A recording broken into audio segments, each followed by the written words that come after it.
Let's put your hand over your eyes. I open my eyes to see the spiritual truth today. Now over your ears, I open my ears to hear the spiritual truth today. Now over your heart, just extend out your arms. I open my heart to receive the spiritual truth today.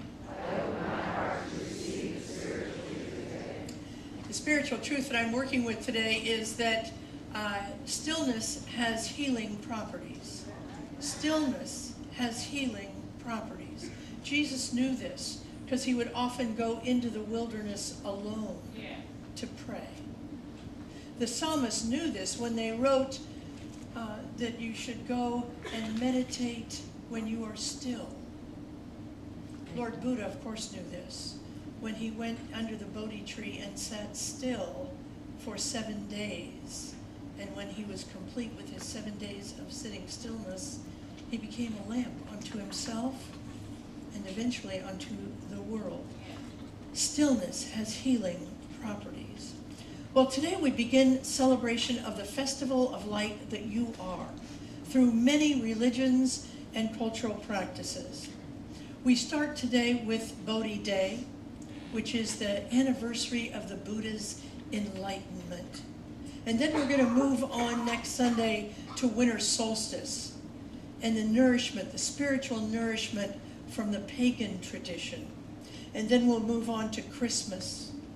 And after Christmas, we'll go to Hanukkah.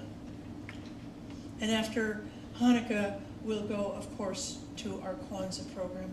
Not all of these are religious holidays. Some are cultural holidays, but they all have significant spiritual nourishment that will help us have a greater walk with God if we're willing to experience them.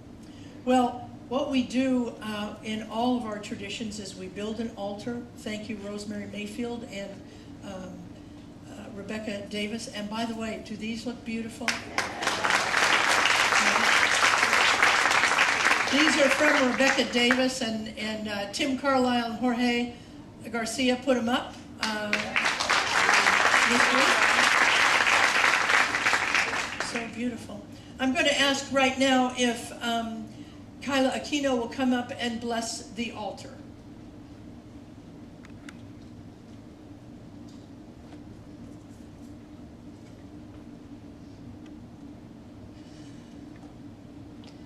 I am a link in Lord Buddha's golden chain of love that stretches around the world. I must keep my link bright and strong. I will try to be kind and gentle to every living thing and protect all who are weaker than myself. I will try to think pure and beautiful thoughts and to say pure and beautiful words and to do pure and beautiful deeds, knowing that on what I do now depends on my happiness and my misery.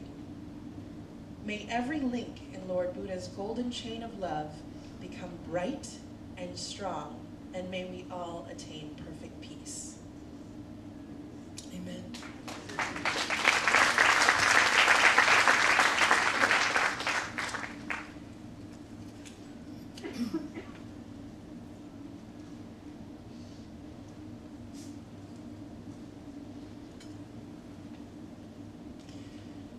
Like many of us in this room, sometimes we feel like, isn't there more to life than this? And so it was with Siddhartha Gautama, who is the one that we most often call the original Buddha. Siddhartha was a prince. He had everything he needed. He had chariots that were tricked out. He had a mansion to live in. He had all kinds of money at his disposal. And for many of us, when we look at somebody like Siddhartha, we would say, well, what's the problem? If I had all of that, I would be happy. I would be happy. I wouldn't be asking, isn't there more to life than this? But as Siddhartha knew, and many of us have come to find out, is that things don't make us happy. The absence of things can make us unhappy, but things themselves don't make us happy. Because your soul is made happy by your feelings, not your things in your life. And so the such was with Siddhartha. He went to try and find something that would fill his soul. And what he did, of course, was he went and sat under the Bodhi tree for 7 days, and he sat in the stillness. Now, as I said a couple of weeks ago, before he sat in the stillness, he went from being a prince with many, many things to depriving himself so he had no things. And he realized, you know what, this isn't working for me either. This isn't really what enlightenment is either.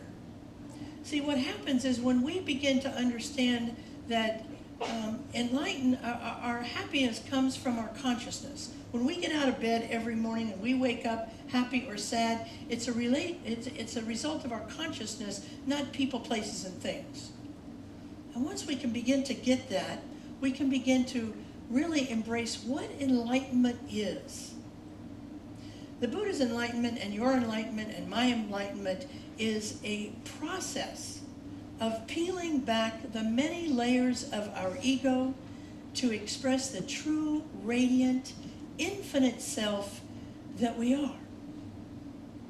Can you put that slide up? It's up. So I'm going to read it again, and I want you to read it silently with me. Enlightenment, because here's what happens. We think some people are enlightened and we'll never be enlightened. Because we think it happens like this. And sometimes when we look at the stories of the Buddha, or we look at the life of Christ, we think this thing's just some people came out and they were better than we are. Enlightenment is a process of peeling back the layers of ego to explore the true radiant self that we are. See, under all the excuses that we make, under all the stories that we tell ourselves, under all the who done me wrong, she done me wrong, he done me wrong songs that we sing, is an enlightened being that is us. The process of enlightenment isn't adding more to ourselves. It's really not even learning more things, more scripture, more spiritual practices. It's a practice of releasing. It's a practice not of adding, but of subtracting in our lives. So how do we do that? Well, I've been reading a little book called The 7 Whispers by Christina Baldwin. It's called The 7 Whispers, a spiritual practice for times like these. So what are times like these? Well, for some of us in this room, times like these are pure joy because the holidays are here and we love the decorations and we love the music and we're very excited about it. For others of us, the times like these might be a sense of fear following this election. For others of us, times like these may be anger over racial and gender injustice in the world. For others of us, times like these may be excitement because we're just about to start a new job, or we got engaged during the holidays and we're really excited, or we fell in love and we're excited by that. I don't know what your times like these are. But whether they're filled with anxiety or anticipation, they can be made even better by understanding and embodying these 7 spiritual whispers from Baldwin that she's written. What she says is, and we know this, I say it a lot, you know this anyway, God is always whispering to us. God is always trying to tell us something, but we're not open to that, to hearing it. She talks about it like this. Sometimes I think of the connection to spirit as being like a phone line. The connection is always open. It's our half of the relationship to stay available for incoming calls. Sometimes I turn the ringer off. Sometimes I ignore the ringing. Sometimes I pick up the phone with suspicion. Sometimes I hang up in anger. Sometimes I get impatient at the interruption. Sometimes I have no idea how to respond. The problem is not in the sending, but in the receiving.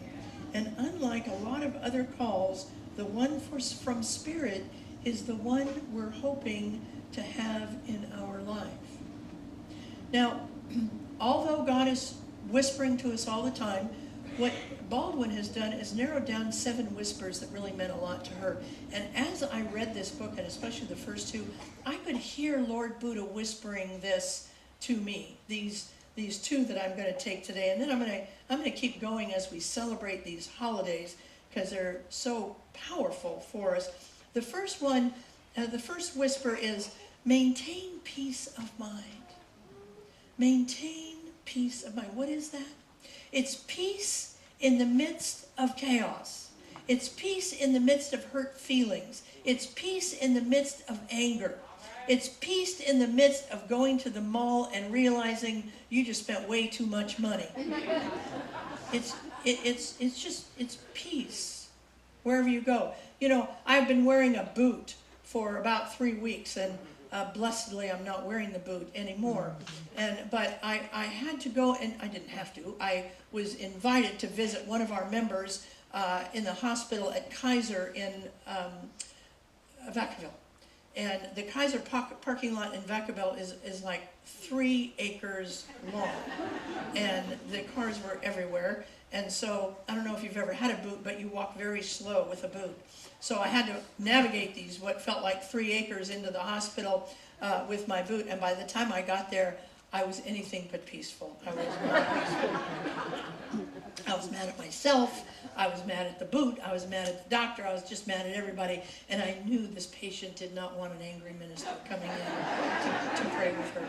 So I sat down for a minute, and I just began to call peace with some of these practices that she has been talking about, one of which is to imagine that you have in your hand a shallow bowl, and the bottom of the bowl is lined with pebbles and shells that represent all of the craziness of your life, all of the situations you're in, all of the thinking you're doing, all of the problems you have, all of the folks that have given you havoc in your life. Just imagine they're in the bottom of the bowl, and then fill the bowl with clean water.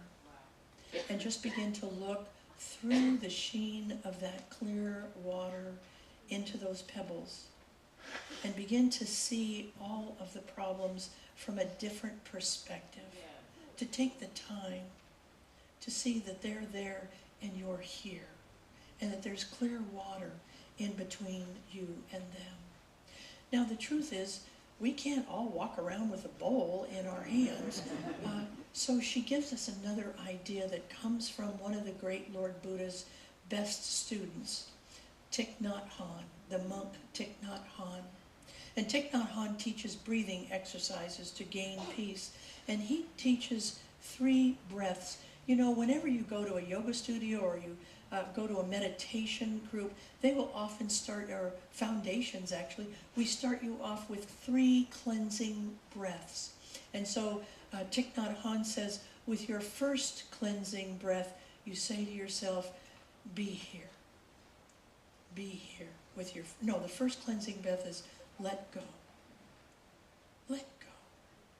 The second cleansing breath is be here. The third cleansing breath is what's next. If we could begin to train ourselves to remember those 3 things, and whenever we're in the midst of chaos, whenever we don't have mind of peace, to say those 3 things. The first one, let go of the list making, let go of the squabbling, let go of the many roles we play. Do you know how many roles each of us play in a day? There are a lot of different masks that we wear every single. Begin to let go of that just for this breath. Just for this breath. To let go. Let go of specific interactions. Thich Nhat Hanh says this, send in oxygen, not adrenaline. I love that. Send in oxygen, not adrenaline. And that will bring you peace. The second breath is be here. Be here. See, when we're centered, and when we take a moment to take a breath and just say, be here, you have to notice where you are. It's just a reflection, a reflex. You will just say to yourself, where am I? How am I showing up? How do I look to myself and to other people in this moment? The third breath is, now what? What is Spirit trying to tell me in this breath? What is Spirit trying to whisper? And then you say nothing. And you wait. And see what Spirit's trying to tell you. See, the thing about breath is we can do it in public. You can do it anywhere that you are. You can do it in the middle of a fight with somebody. You can just stop. See, it doesn't need any accessories or any special training. You're breathing anyway. So why not breathe in service to your peace in your life?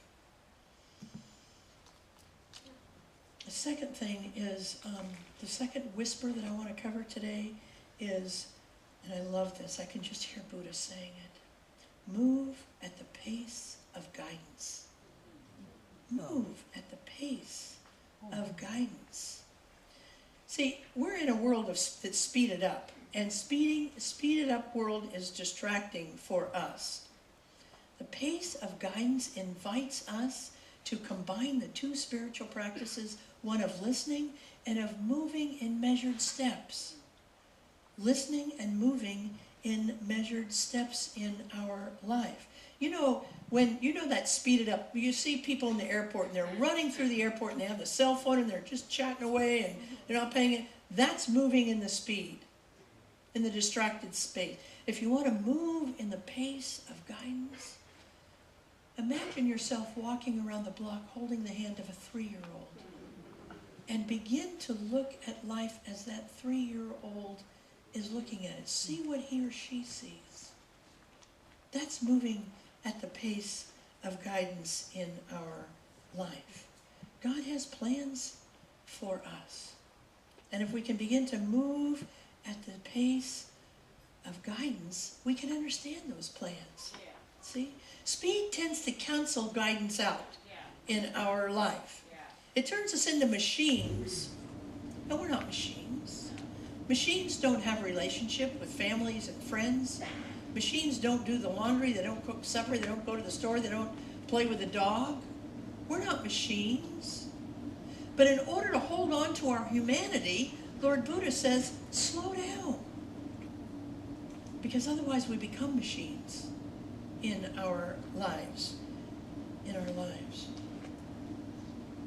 The thing about moving at the pace of guidance is that we rehumanize the speed of our life, and we also use the slower speed to actively listen to spiritual guidance.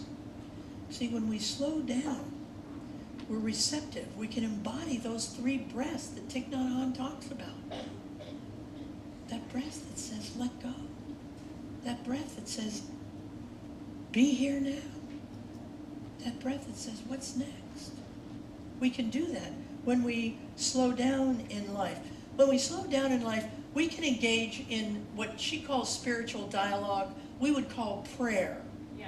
And we know that every prayer is answered. Yeah. Whether that prayer comes from you being on your knees in sacred prayer, or whether it's in the middle of chaos and you're thinking, oh crap, this can't be happening to me. Yeah. There will always be an answer. But see, we can't listen unless we're in our present bodies. We can't hear the answer in our life. The answer may come in the form of a command that pops into your head. It may come into just a touch on your shoulder when your prayer is, I feel so alone. Be aware of it. Be open to it. Look for it. It's there. It may be one sentence that will change the course of your life forever. But you have to be open to hearing it. You have to listen for it to happen in your life. Most often, when we are in that call response period, we're asking for guidance in our life. She's developed a practice that she does, and that is to ask her soul 2 questions. And it comes really from Joseph Campbell's work. And Joseph Campbell says, you know what, every day measure out a small amount of time that you can ask yourself these 2 questions. Just a small amount of time that you can ask yourself these 2 questions. And that first question is, what do you want me to do right now? What do you want me to do, Spirit, right now? What soul do you want me to do right now? And the second question is, what do I need to change about myself to do it? What do I need to change about myself in order to do it? She said the first time she did it, she spent a whole month. And every time she'd ask the question, what do you want me to do now? The answer came back, be quiet. Be quiet. What she realized in the quietness is how much attachment she had to every thought that came through. Every thought that came through, she attached a good, bad, a judgment, I don't like, I need, instead of just looking at the thought and saying, oh, this is a thought that I'm having right now. Not knowing that she might have to deal with it later, but right now, in that moment, it was just quiet. It was just, what is my attachment to this thought in my life? And sometimes you're telling yourself an interesting story, but you know it's not it's a story. You know it's been so embellished over time that you now believe it.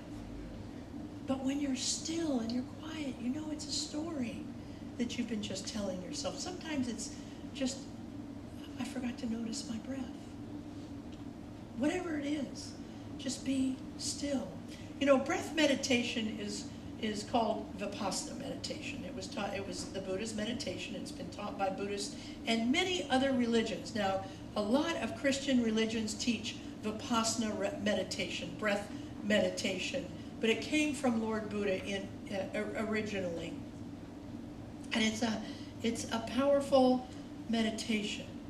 He sat under the Bodhi tree to start his journey, his process of enlightenment. We don't do ourselves any favor when we think somebody became enlightened in one day. They didn't, and you won't. It's a process. But unless we're actively engaged in the process, it's very hard to achieve it.